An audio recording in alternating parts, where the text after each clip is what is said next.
bonjour et bienvenue dans la grande émission. Bienvenue.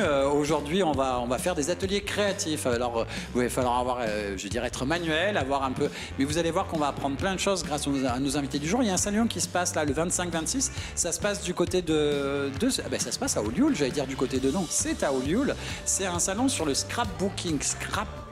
Oula, pas facile à dire, mais vous allez voir que, voilà, vous savez peut-être même pas ce que c'est finalement, et vous allez voir que vous en avez déjà vu, vous en avez peut-être fait sans le savoir, ce scrapbooking. Donc ça a lieu là ce samedi et ce dimanche, mais en plus d'aller à Olioul avec Franck Gualco, The Frankie International. Intercommunal. Intercommunal. Avec toi, on va aussi promener. On va promener, on va monter dans l'arrière-pays, on va monter dans le Verdon pour faire deux activités.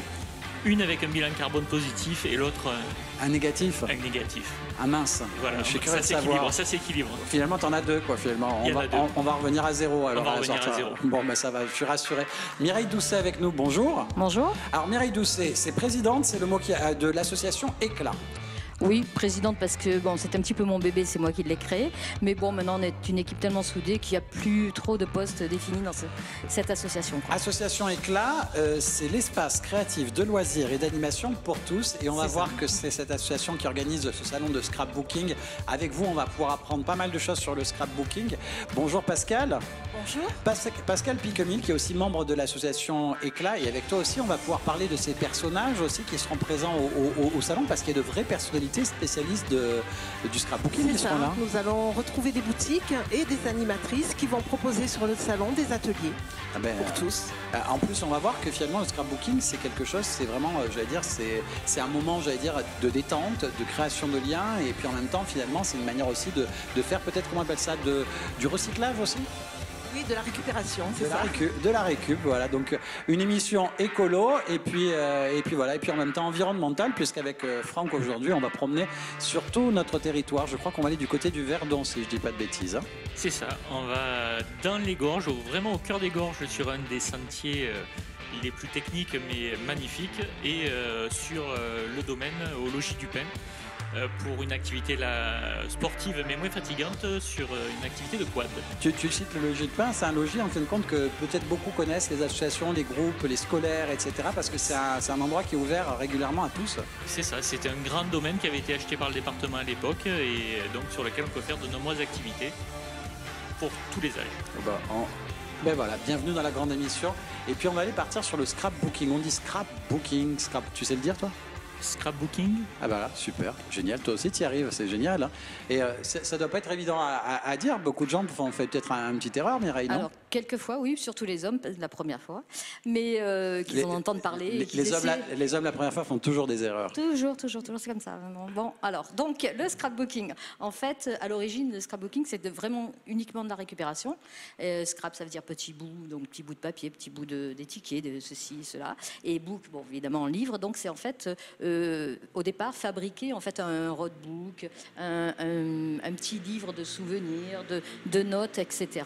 Et ça a pris de l'ampleur et ça s'est un petit peu transformé en y mettant des photos et c'est devenu en fait de la pratique d'albums. En fin de compte, c'est créer des albums photos, créer et finalement avec du collage, du découpage, de l'association, mais vous allez vraiment créer l'ouvrage entier, c'est-à-dire que l'album est créé entièrement, c'est-à-dire que c'est pas un album photo vierge que vous achetez et que voilà, vous allez vraiment grâce à de la récup finalement créer tous ces objets. Tu voulais dire quelque chose, Pascal, non ?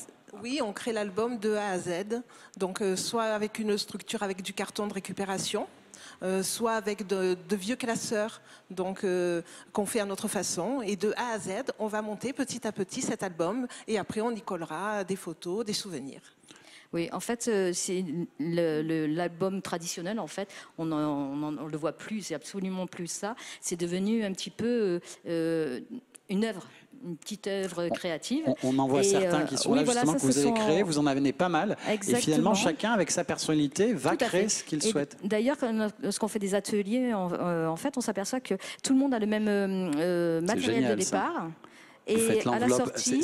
Je m'arrête un peu, c'est génial. Là, vous avez fait une enveloppe qu'on peut réouvrir, remettre des choses Exactement. dedans. C'est à l'infini. On peut le décliner à l'infini. Et surtout selon son esprit du jour, selon sa manière de voir le côté artistique ou pas. Et c'est pas uniquement réservé à des gens qui ont cet esprit créatif.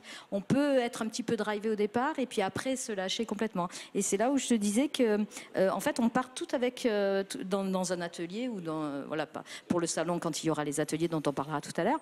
On part tout avec le même matériel de départ, le même papier, les mêmes embellissements, etc. Et à la sortie, s'il y a 15 personnes dans l'atelier, il y a 15 déclinaisons différentes de la même thématique et du même projet. Voilà. Parce qu'il y a la petite patte de chacune, la couleur qui diffère, voilà, le papier qui est mis à un autre endroit. Voilà. Franck, chaque album, en fait, est une œuvre. Exactement, ça devient. Bon, j'ai pas osé employer le mot. Non, mais c'est ça. une œuvre, c'est un Voilà. ouvrage. Voilà. C'était réellement une œuvre personnelle. C'est vraiment une œuvre personnelle. Tout à fait. Ah, oui, tout à fait. On a tout le même tuto au départ, c'est-à-dire le même process, et au final, tous les albums sont différents. Puisqu'après, on y met son image, ses couleurs, on y met ce qu'on veut, on y met les dessins qu'on souhaite, finalement. Vous donnez, finalement, comme tu disais, le tuto, finalement, le mode d'emploi pour bien le faire. Mais après, on y met sa personnalité. Voilà. Et puis, voilà, on a les mêmes bases. Et puis, on arrive... Et puis, je pense que si on en fait un album de vacances comme un album de naissance, d'un seul coup, il n'y a pas la même personnalité sur l'album. Tout à fait, tout à fait. Et chacun peut s'exprimer de cette manière-là. C'est génial. Et finalement, ce week-end, 26-27, pardon, samedi 26 et 27, et dimanche 27, vous êtes à Olioul, vous êtes à la Criée des... Au gymnase du Vallon. Au gymnase du Vallon, c'est vrai, pardon. La Criée, c'était une autre fois. Donc cette fois-ci, on est au gymnase du Vallon de 10h, l'ouverture au public de 10h à 18h. Donc pendant ces deux jours-là, c'est un lieu de rencontre entre des boutiques, des créateurs et les passionnés. Voilà. Parce qu'en fait... Et là, vous allez pouvoir, parce qu'on le voit dans les photos, c'est-à-dire qu'au-delà des ateliers, il y a plein de choses. Qu'est-ce qui va se passer pendant 2 jours? Alors, pendant 2 jours, il va se passer beaucoup de choses. D'abord, on a choisi un thème qui est un petit peu original cette année, puisqu'on est très proche de la fin du mois d'octobre. Et donc, c'est Halloween. Hein, voilà. Donc, du coup, le thème sera Halloween. Donc, il va y avoir un petit peu de la folie, puisque bon, forcément, il y aura des déguisements, il y aura un petit peu tout ça. Et le thème des ateliers ne sera pas toujours sur le thème d'Halloween, mais beaucoup pour les enfants, puisqu'on va aussi avoir des ateliers enfants, parce que en fait cette passion, elle prend dès le plus jeune âge, puisqu'on a des tout petits minimum, on a un atelier minimum jusqu'à... C'est quel âge? Alors minimum, 4 ans, je crois qu'on a commencé à 4 ans. À oui, partir voilà. de 4 ans, ils peuvent faire des petits tampons, du coloriage, un petit peu de découpe. Donc là, c'est une petite initiation à partir de 4 ans jusqu'à 7 ans. Et après, à partir de 7 ans jusqu'à 13 ans, on peut commencer à proposer des albums. Des albums. Et ensuite, donc, il y a la possibilité pour les passionnés de participer à des ateliers qui sont animés par des créatrices, puisque là, ce sont des femmes cette année, puisqu'il y a aussi des hommes créateurs qui sont très, très, très, très bons dans ce domaine aussi. Et, même s'ils n'arrivent pas la première fois à dire scrapbooking, mais après, ils sont très, très bons. Voilà, On dit scrap. Scrap. Voilà. Ah oui, vous le dites scrap. C'est plus simple, voilà. Tout le monde comprend. Oui, maintenant. Les initiés, après, comprennent tout à fait. Ah oui, mais moi, c'est pareil, quand je vais au ciné, je dis ciné. Et ben voilà. Et puis cinéma, c'est voilà.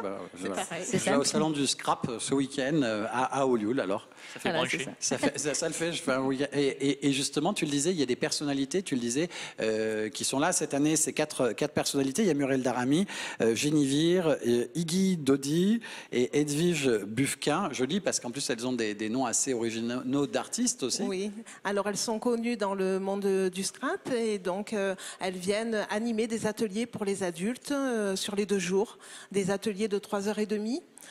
Donc c'est également ouvert aux débutants et elles viennent proposer des techniques, de nouveaux produits.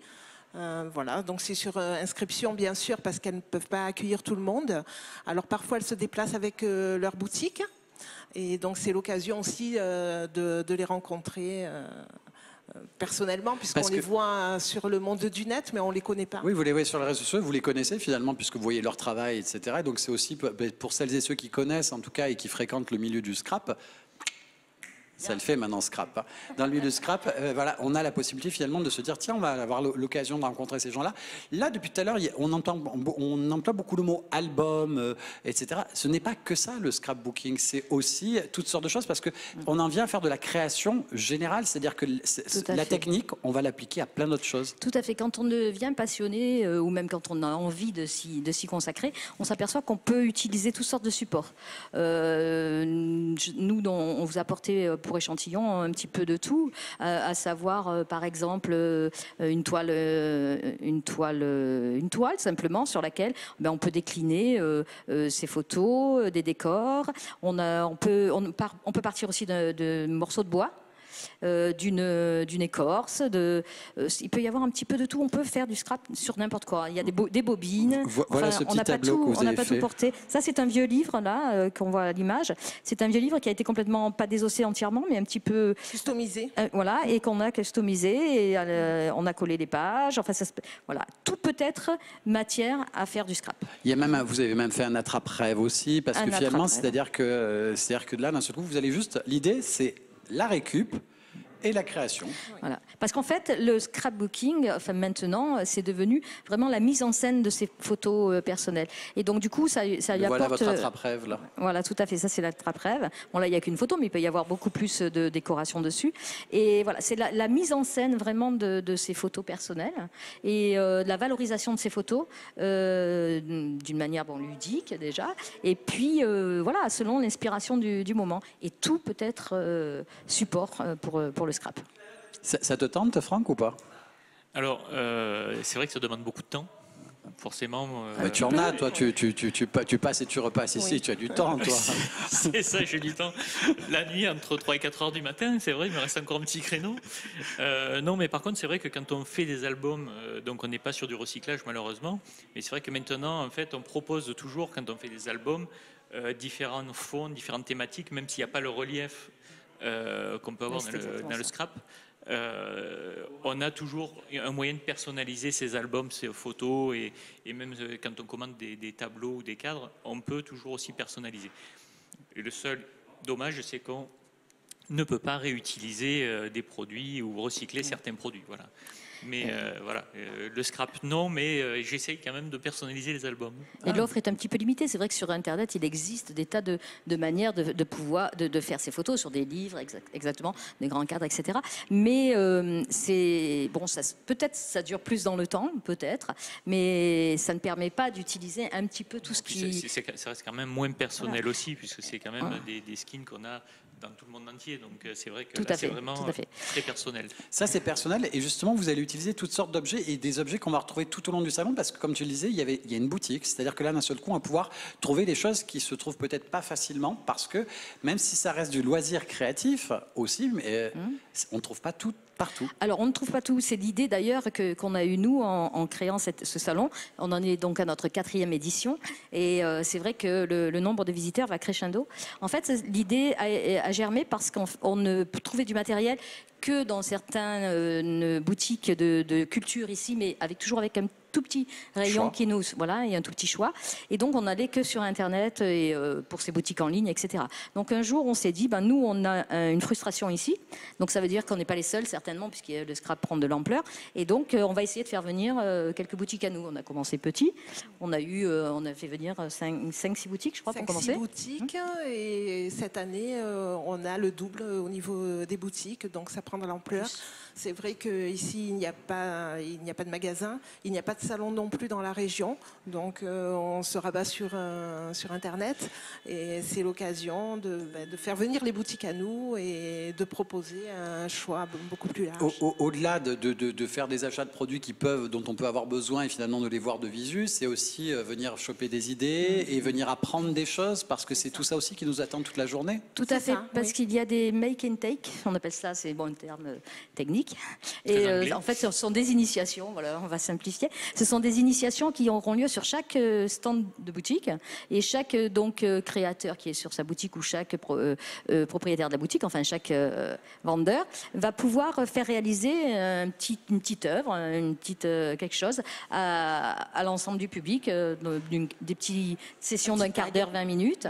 Et voilà, et chacun va repartir avec sa petite réalisation. Et Pascal, toi aussi, pareil, c'est le genre de choses que finalement, en tant que pratiquante et en tant que membre, tu es ravi de savoir qu'aujourd'hui, c'est ça qui vit à l'intérieur du salon, puisque c'est vous qui avez impulsé tout ça aussi. Ah oui, oui, bien sûr. C'est nous qui sommes à l'initiative de ce salon. Et c'est vrai qu'on va pouvoir proposer aux adultes, aux enfants, de pouvoir s'initier et de trouver toutes sortes de produits sur le salon nécessaires à la création de ces albums. Apparemment, vous êtes sur un bilan carbone plutôt positif. Et c'est ce que nous a promis Franck, lui, avec la sortie du jour. Il va nous amener sur un bilan carbone positif et un autre un peu malheureusement, oui, positif, oui. Donc aujourd'hui, on va aller se promener dans le Haut-Var, du côté du Verdon, mais c'est pas seulement le Var, je crois. Alors c'est pas seulement le Var, donc on va faire une petite escapade donc sur le logis du Pin, donc sur une propriété privée. Pour faire en fait une initiation. J'ai oublié le nom de la ville parce que c'est une petite ville du sur département. la Martre. Ah oui, la Martre, voilà. Voilà, c'est sur la Martre. On est au fin fond du département. Donc après, c'est les Alpes de Haute-Provence. Et de l'autre côté, on bascule dans les Alpes-Maritimes. C'est vraiment à l'angle vraiment C'est la pointe. C'est vraiment la pointe à côté, pour situer pas loin de Gréoléen. Donc on va partir sur une petite activité quad. Donc c'est vrai qu'on voit souvent ces engins qui commencent à se démocratiser. Alors par contre, pourquoi sur cette propriété? Parce qu'en fait, on n'a pas le droit de rouler en forêt avec ces engins, hein, c'est réglementé. Donc et là, on peut le faire sur des grands parcs privés. Donc c'est quelque chose qui est très très accessible. Donc pareil à tous les âges, à partir de 8 ans on peut en faire, les modèles diffèrent en fait, les puissances diffèrent. Mais donc c'est vraiment une aventure, ça passe partout. Ça passe partout. Alors certains guides naturalistes avec qui on fait aussi des sorties ne seront pas très heureux de voir ces images. Mais bon, c'est une activité, voilà, que si on respecte les règles, qu'on respecte les pistes, on ne dégrade pas trop l'environnement. Donc on circule dans les forêts du parc du logis du Pin, donc assez diversifié donc, au niveau végétation et au niveau on va dire terrain. Donc c'est vraiment un terrain de jeu très très sympa. Là pour l'initiation on a des engins très accessibles.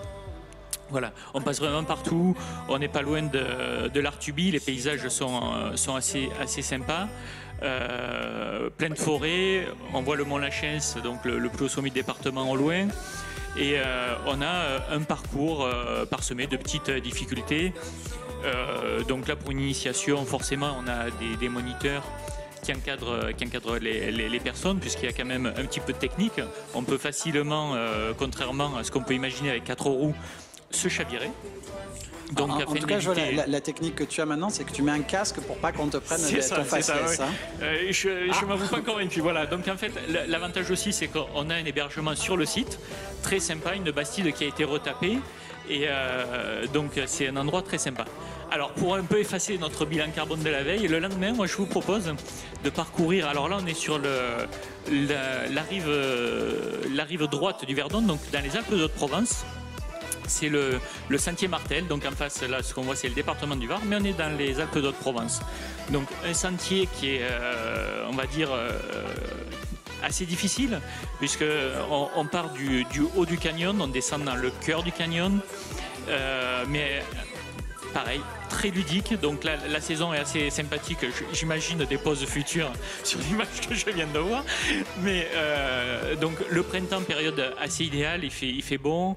C'est encore assez fleuri. Donc les verts du printemps qui tranchent avec le turquoise du Verdon. Donc on est vraiment dans des paysages spectaculaires. Une balade, donc comme je disais, un petit peu difficile parce que c'est sublime. Oui, c'est vraiment sublime. C'est vraiment sublime avec des échelles. On le verra dans le film. Très aménagé, mais donc ça reste 6 heures 6 heures de marche quand même, donc il faut le faire plutôt quand les jours sont assez longs, parce que 6 heures, ça fait quand même, même si on fait des pauses, ça fait quand même une bonne journée de marche. Oui, disons que si on rentre vers 18h, vaut mieux qu'il fasse jour. C'est ça, exactement. Donc c'est aussi pour ça qu'on dormait sur place la veille pour partir assez tôt le matin. Donc vous traversez voilà, tous ces paysages, qu'on soit au bord du Verdon ou à flanc de falaise. Donc on a voilà, ces couleurs printanières, comme on le voit, le vert tendre, le vert pomme avec le turquoise du Verdon, qui en plus donc au printemps est un peu plus anneau qu'actuellement. Donc ça vaut vraiment le coup.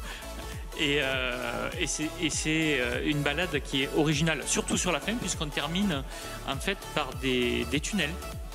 Donc des tunnels qui sont en fait les anciens vestiges d'une centrale hydroélectrique qui devait construire au cœur du Verdon à l'époque, donc qui n'a pas été réalisée. Mais toute cette partie est assez surprenante parce que c'est des tunnels qui ne sont pas éclairés, qui sont très longs, donc il faut partir avec une lampe. Bon, avec les téléphones aujourd'hui c'est assez simple, mais toute cette partie est assez spectaculaire, puisque même à l'intérieur de ces tunnels on a des trous et des gouffres qui redescendent, et on voit les appiques, certaines descendent en reculant, parce que là en fait on a une volée d'escalier qui descend de 400 mètres d'un coup, donc c'est vrai que ceux qui ont le vertige est taillé dans la roche, et là ça permet aussi de réfléchir sur ceux qui ont installé ça. Surtout, je suis en train de me dire, quand on voit les paysages, je disais, on a failli mettre une centrale hydroélectrique là au milieu, c'est se dire des fois, quand certains veulent préserver l'environnement ou les paysages, on peut les comprendre. C'est ça, alors c'était une autre époque, hein, donc c'est vrai qu'on réfléchissait un petit peu moins à l'environnement à ce moment-là, mais heureusement qu'on ne se retrouve pas avec cette centrale-là. Donc on est dans un endroit vraiment très protégé au milieu du canyon, du Grand Canyon du Verdon, hein, puisqu'on est sur la partie la plus haute du canyon. Et voilà, et on termine cette balade dans un lieu qui est assez connu, qui s'appelle le Point Sublime. Voilà, qui est en fait une arrivée, on en voit les tunnels d'ailleurs, qui est en fait l'arrivée également des raftings qui descendent le canyon et des hydrospeeds. Voilà, donc c'est vraiment une balade conviviale, un peu difficile, mais qui mérite le détour. On a le pendant côté Var, que j'avais déjà présenté à l'époque, donc ce fameux pendant qui est l'Embu et le Vidal, donc les deux sentiers, qui malheureusement sont fermés pour l'instant. C'est pour ça que nous la refaisons plus, puisque des rochers se décrochent, donc le sentier est fermé. Et donc voilà, c'était la proposition de basculer en face. De basculer en face, mais c'est tout aussi beau. Hein. C'est tout aussi, c'est différent. Oui, c'est complètement différent, parce qu'en fait c'est le côté le plus exposé, donc la végétation est différente. Le sentier est plus accessible et plus difficile côté Var, mais le jeu en vaut la chandelle. C'est vraiment quand on voit la vue à couper le souffle et ces paysages, ça donne envie. Des belles photos à scraper, en l'occurrence. Là, tout de suite, la déformation. On va prendre des photos. Ah, mais donc, oui, des paysages aussi magnifiques, ça appelle à faire des photos sublimes et à les mettre en scène. Il y a de nombreuses photos. Tu vois à qui tu peux confier tes photos maintenant pour les mettre en beauté? Bien volontiers, parce que c'est vrai qu'il y a de beaux rendus. Il y a de beaux rendus, bravo. Hein, voilà, j'avais la surprise, je pensais qu'il allait y avoir d'autres rendus du tournage éventuellement. Quoi. Non, il n'y a pas de surprise. On rappelle qu'Aventure et Découverte Var, c'est régulièrement, vous faites comme ça des petits points, des visites, des choses comme ça du département et autres. Des fois, vous allez au-delà, mais le plus gros, ça se passe ici. 90% des sorties se font dans le département, donc on propose entre 3 et 4 sorties minimum par mois, voire week-end. Donc, et puis, il y a un site internet, c'est Aventure et Découverte Var. Tout est, ça y est, voilà. Je me disais aussi. Encore celle-là, ça va. Par rapport à d'autres, celle-là, il est sympa aujourd'hui, mais il ne faut pas le brancher plus que ça. Mais tu sais, à un moment donné où tu mâches le chewing-gum, s'il le prend au bon moment, là, quand tu mâches ton chewing-gum. Ne donne pas des idées, en plus. Ne donne pas des idées. Non, c'est trop de boulot, tu sais, pour vraiment arrêter image par image. Il a tellement l'œil sur moi. Ouais, c'est ça. C'est ça. Donc voilà, sortie dans le département et comme je le disais déjà la semaine dernière, et là c'est ma dernière mission avant de partir. Donc ça sera l'Afrique du Sud et je vous enverrai des petites images, des petites séquences. Tu nous quittes? Je vous quitte. Tu reviendras quand même. Pendant 3 semaines. Francky, l'ai-je bien descendu? Ben oui, évidemment. C'est ça. Donc, mais je vous enverrai des images pour pas que vous m'oubliez. Des petits coucous, bon, on t'oubliera pas, sache-le. Et puis on a de quoi regarder nos albums photos. Mais je préfère en envoyer encore un peu. Bon, avec grand plaisir. On va revenir, puisqu'on parle d'albums photos notamment, à ce salon qui a lieu ce samedi et ce dimanche à Olioul, le salon du scrapbooking. Et j'ai peut-être envie de revenir vers toi, Pascal, pour un petit détail. C'est-à-dire que tout à l'heure, on a parlé d'ateliers adultes qui sont là, et il y en a en fin de compte dimanche, il y en a samedi, à différents moments, à différents horaires, que ça soit pour les enfants comme pour les adultes. Finalement, c'est tout au long de la journée, et on a la possibilité d'aller sur Facebook pour voir les ateliers et les thèmes qui seront proposés. Oui, alors nous avons un site sur Facebook, Scrap & Co 83. Il y a les visuels donc des animatrices et effectivement, elles proposent des ateliers tout au long du week-end, le matin ou l'après-midi, sur les 2 jours. C'est sur inscription puisque pour elles c'est important de savoir combien elles vont avoir d'élèves. Pour les enfants aussi, c'est sur inscription. Maintenant, il y a toujours les make and take que l'on peut dispenser tout au long du week-end. Alors les ateliers sont payants parce que justement les professionnels viennent aussi pour faire des ateliers et apprendre pas mal de choses, comme un cours, comme une formation courte, puisque tu disais les adultes c'est 3h30, c'est ça? C'est 3h30, c'est 35 € donc au niveau de l'atelier proposé. Mais l'entrée est gratuite du salon pour les enfants. Et dans ces cas-là, donc pour toutes les inscrites, l'entrée est gratuite. Sinon, l'entrée est à 3 €. Oui, c'est pas. Les enfants, c'est pas gratuit pour les enfants. C'est gratuit pour les enfants, bien sûr. C'est gratuit. Et les participantes aux ateliers aussi. Hein. L'entrée est prévue dans le prix de l'atelier. Voilà. C'est plutôt un joli défi de voir ça, non? Bien sûr, on est très contente. Ce qu'il y a aussi, ce qu'il faut préciser, c'est qu'il y a une navette gratuite pour accéder au centre-ville d'Olioul. Puisque le stationnement... Pour éviter le stationnement et de s'embêter à chercher une place ou payer un parking. À l'extérieur, les parkings sont indiqués, ils sont gratuits et la navette est gratuite également pour accéder au gymnase de Vallon. Quand on prend la sortie 13 au lieu de la Seine, c'est simple, tout est indiqué facilement. C'est le parking Orlandi. Il est gratuit ce jour-là. De toute manière, je crois qu'à Olioul, il est toujours gratuit ce parking. Tout est toujours gratuit. Et on a une navette gratuite. En continu sur tout le week-end. Qui permet donc de véhiculer de l'extérieur de la ville jusqu'au salon. C'est avec un partenariat métropole et ville.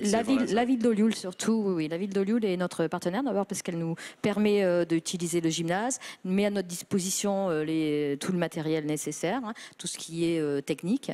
Et l'accompagnement aussi, puisque au niveau de la promotion, un petit peu aussi par les biais de la promotion de la ville. Voilà, on est très aidés. C'est surtout que ça fait venir du monde aussi, votre événement, parce que c'est un public cible, c'est vrai, mais finalement, c'est-à-dire que celles et ceux qui pratiquent le scrapbooking, comme vous le disiez, c'est pas forcément facile de trouver des lieux, des endroits. Donc je pense que c'est plutôt intéressant pour celles et ceux qui s'intéressent réellement au scrap. Oui, on attend environ 600 personnes sur le week-end, bien sûr essentiellement des femmes. Mais messieurs, allez au salon scrapbooking ce week-end. Il y en a quelques-uns. Il y en a. Puis il y a une buvette de toute façon, donc ils pourront toujours se désaltérer en attendant leur dame qui va faire chauffer la carte bleue peut-être. Mais non, mais il y a des créateurs sur place. On a Alexis Toupé aussi. On n'a pas cité les boutiques, mais ce sont des boutiques connues, très connues et qui viennent d'un petit peu partout en France. On en a qui viennent du nord de la France, de Bordeaux, de Toulouse, de Lyon, enfin voilà, bon, il y en a un petit peu partout. Il y a d'autres salons dans la région ou sur le département du Var qui Alors sur le département du Var, vous êtes le seul. Voilà, c'est pour ça qu'on le revendique et c'est pour ça qu'on on est très fiers de cette démarche parce qu'il y avait cette demande surtout, quoi. Et voilà. Donc le Facebook. C'est Scrap. Le Facebook, oui. Scrap & Co 83. Scrap & Co 83, et où là, on va pas pouvoir tout retrouver. Sinon, ça commence samedi. L'horaire, c'est à partir de 10h. 10h, voilà. 18h. La samedi et dimanche. Mais je pense que vous allez faire venir plein de monde qui sont curieux même de voir à quoi ça ressemble. Et puis, vous allez peut-être faire naître des vocations de... Je suis sûr que Franck ne peut pas venir parce que je crois que tu es en Afrique du Sud. En Afrique du Sud. Déjà, voilà. C'est dommage. Tu pourras nous en ramener peut-être des choses à scraper. Des choses à scraper, photos, exactement. beaucoup de photos. Ah oui, les photos aussi, tiens. Et oui. Mireille veut que tu lui ramènes tes photos. Hein. J'y tiens. Voilà. Il y en aura. Bon, ben parfait. Un grand merci à toi, Franck. Merci Philippe. c'est pas que du voyage et du plaisir qui t'attend. Et voilà, merci à toi Mireille. Merci beaucoup. Merci à toi aussi Pascal. Et puis je Merci rappelle, à voilà, vous, merci à samedi et dimanche à Olioul. N'hésitez pas à aller voir ce salon du scrapbooking. À très bientôt. Merci à tous.